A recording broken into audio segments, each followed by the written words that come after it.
आज बारी आ गई किस नंबर की? 1 2 3 4 5 6 7 8 8 नंबर की। आप बोलोगे मैम सबसे लास्ट में किया। ये मेरी कोई इंटेंशन नहीं थी लास्ट में करने की, लेकिन मैं आज ये बात सोच रही थी, वैसे कमाल की बात है। मैं रैंडमली पिक कर रही थी और करती जा रही थी, लास्ट में बच गया 8। और 8 को हम वैसे भी सैटर्न से मानते हैं ना, शनि भगवान से।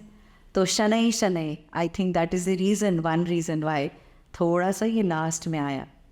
And I was just equating कि कैसे चीज़ें सच होती हैं।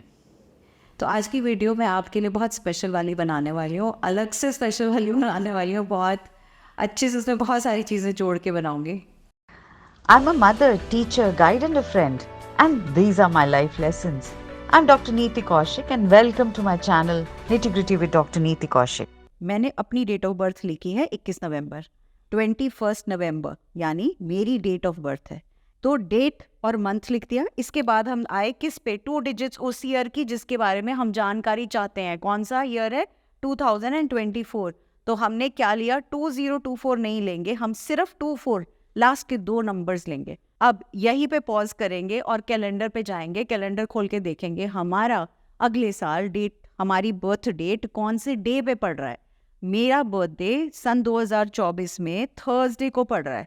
तो आप अपनी डेट, बर्थ डेट लिख के, मंथ लिख के, आगे उसके सामने लिखेंगे आपका बर्थडे कब पड़ रहा है। मंडे पड़ रहा है, ट्यूसडे पड़ रहा है, वेंसडे पड़ रहा है, जो भी पड़ रहा है वो वाला आप डे लिखेंगे। अब नेक्स्ट स्टेप पे आते हैं जो बहुत बहुत इंपॉर्टेंट है, जो आपको ध्यान रखना है। हर एक डे का ना एक नंबर होता है। जैसे संडे का 1 नंबर सन का होता है, मंडे का 2 नंबर मून का होता है, ट्यूसडे का नंबर 9 मार्स प्लैनेट का होता है, वेडनेसडे का नंबर होता है 5 जो कि मरकरी का है, थर्सडे का नंबर है 3 जो कि जुपिटर का है, और जो कि मेरा भी नंबर 3 आएगा, थर्सडे है। और फ्राइडे को है नंबर 6 जो कि माँ लक्ष्मी का है, एंड सैटरडे को नंबर 8 है जो सैटर्न शनि भगवान का है। अब क्योंकि हर किसी दिन का एक एक नंबर है, तो हमने जिस दिन आपका बर्थडे है, आपका बर्थडे 2024 में, जैसे मेरा थर्सडे को है तो मैं लिख रही हूँ 3। अब सिंपल कैलकुलेशन है, 21 मेरी डेट ऑफ बर्थ है, 11th मेरा बर्थ ऑफ मंथ है, 11वां महीना नवंबर का है, 24 ईयर है जिसमें मैंने कैलकुलेशन करनी है, 2024 का 24। अब क्योंकि थर्सडे को मेरा बर्थडे था तो उसमें मैंने क्या जोड़ा? नंबर 3। तो अब हम इन सब का टोटल करेंगे।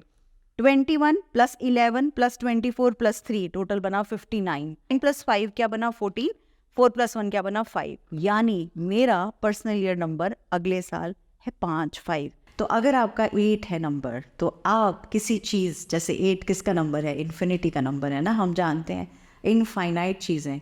और हमने 8 जब स्टार्ट किया, लिखा और वहाँ पर आए, तो यानी हम कुछ चीज़ों के, आप देखेंगे अब टाइम आ गया फ्रूट्स एंजॉय करने का। आपका एफर्ट जो आपने मेहनत करी थी, बहुत सारी मेहनत करी थी, वो मेहनत में जो पेड़ पे लगाए थे, यानी पौधे बढ़ने, बड़े हुए, पेड़ लगा, और पेड़ के बाद अब टाइम है उसके फ्रूट्स को एंजॉय करने का। यानी आपकी जो गए सालों की मेहनत है उसका फल आप अब एंजॉय करेंगे। मटेरियल एक्सपेंशन डेफिनेटली मैं देख रही हूँ, बिजनेस में वेल्थ देख रही हूँ, जॉब में है तो भी मटेरियल एक्सपेंशन दिख रहा है, मुझे समझ में आ रहा है। यानी कि हो सकता है आपका प्रमोशन हो सकता है आपको इंक्रीमेंट जो नॉर्मल सबको मिलता है उससे थोड़ा सा ज़्यादा मिल जाए।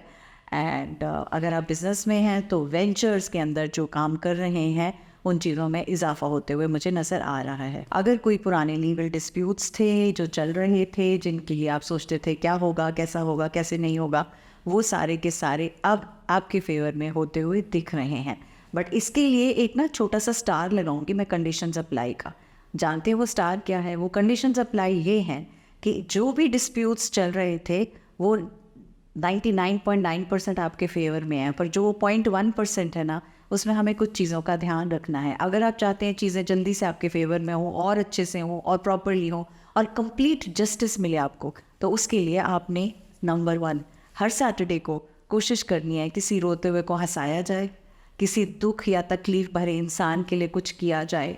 सिर्फ दिवाली के लिए नहीं हम रखें दान करना। अगर आप इसको अपना वे ऑफ लाइफ बना लेंगे, यानी हर सैटरडे कुछ ना कुछ मैं कर रहा हूँ। इस सैटरडे चिड़ियों के लिए मैं दाना डालने जा रहा हूँ, अगले सैटरडे मैं एनिमल्स के लिए, मे बी डॉग फीड कर रहा हूँ, या मैं डॉग्स को या किसी भी एनिमल को कहीं आप हेल्प कर रहे हैं, थर्ड सैटरडे आप सोचते हैं कि चलो जो बहुत सारे लोग फिजिकल लेबर करते हैं मैं वहाँ हेल्प कर दूँ।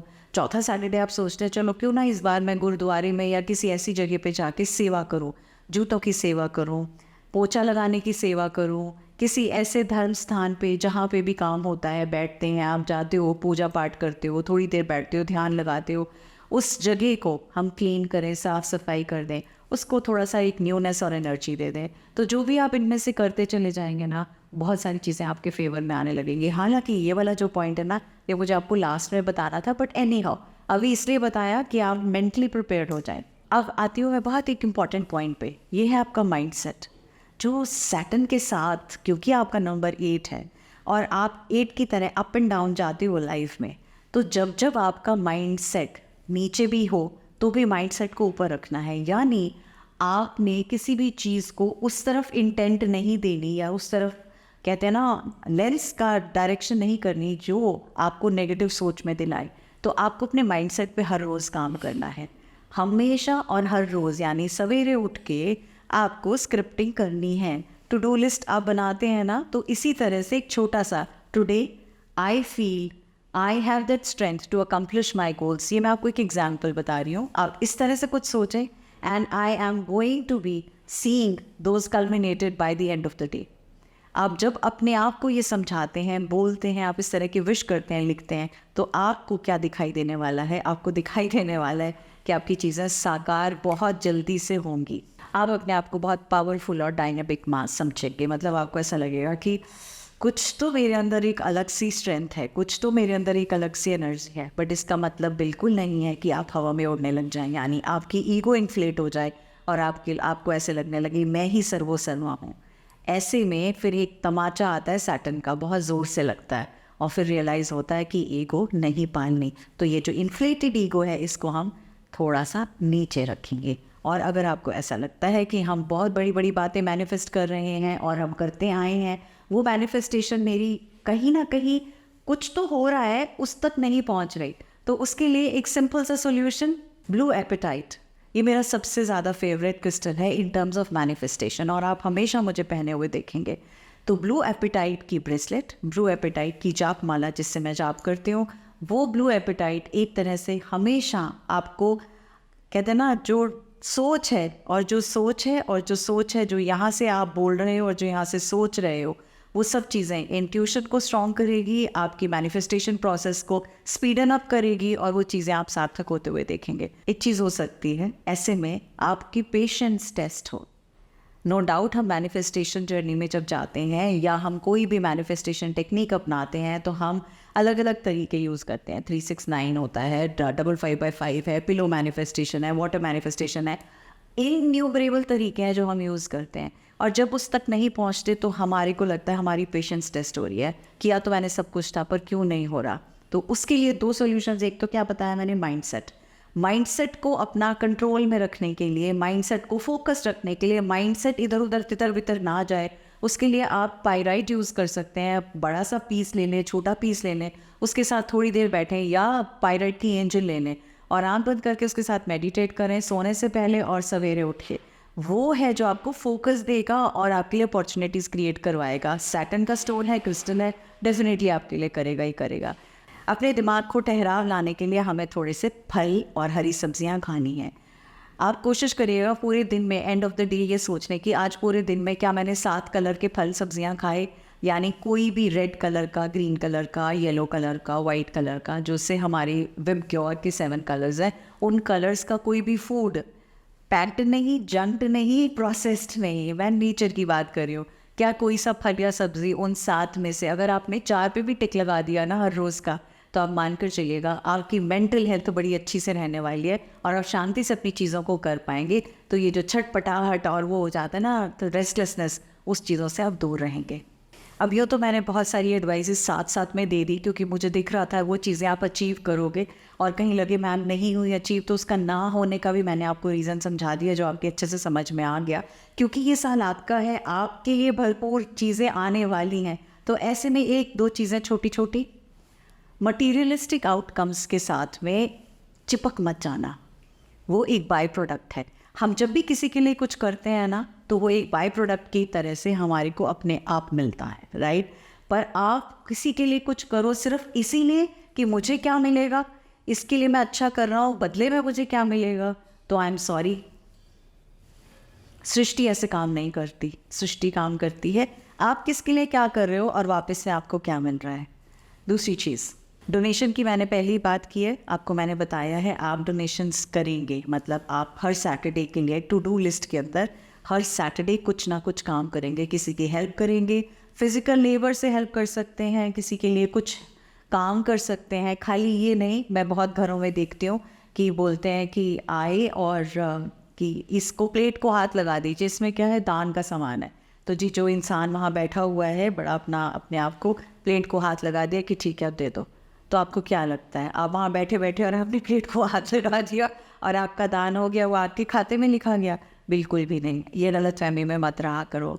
जब तक खुद नहीं कुछ करोगे तब तक किसी और के थ्रू कोई और कर रहा है, यानी एफर्ट जो उस दान को लेकर आ रहा है, जो उस दान को पैक करके आपके सामने दिखा रहा है कि साहब हाथ लगा दीजिए, और आपने सोचा मेरा काम हो गया, ऐसे काम नहीं होते। You have to do it your self.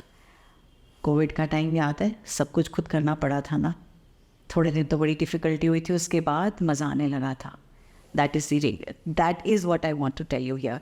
अब इसके बाद मैं लास्ट चीज़ पे आती हूँ, और वो लास्ट चीज़ क्या है, वैसे तो सब बता दिया, बट लास्ट चीज़ पे आऊँ तो सक्सेस आएगी, ज़रूर आएगी। थोड़ा सा स्लो डाउन करेंगे, थोड़ा सा फोकस करेंगे, और थोड़ा सा अट्रैक्ट करेंगे, चेज़ नहीं करेंगे।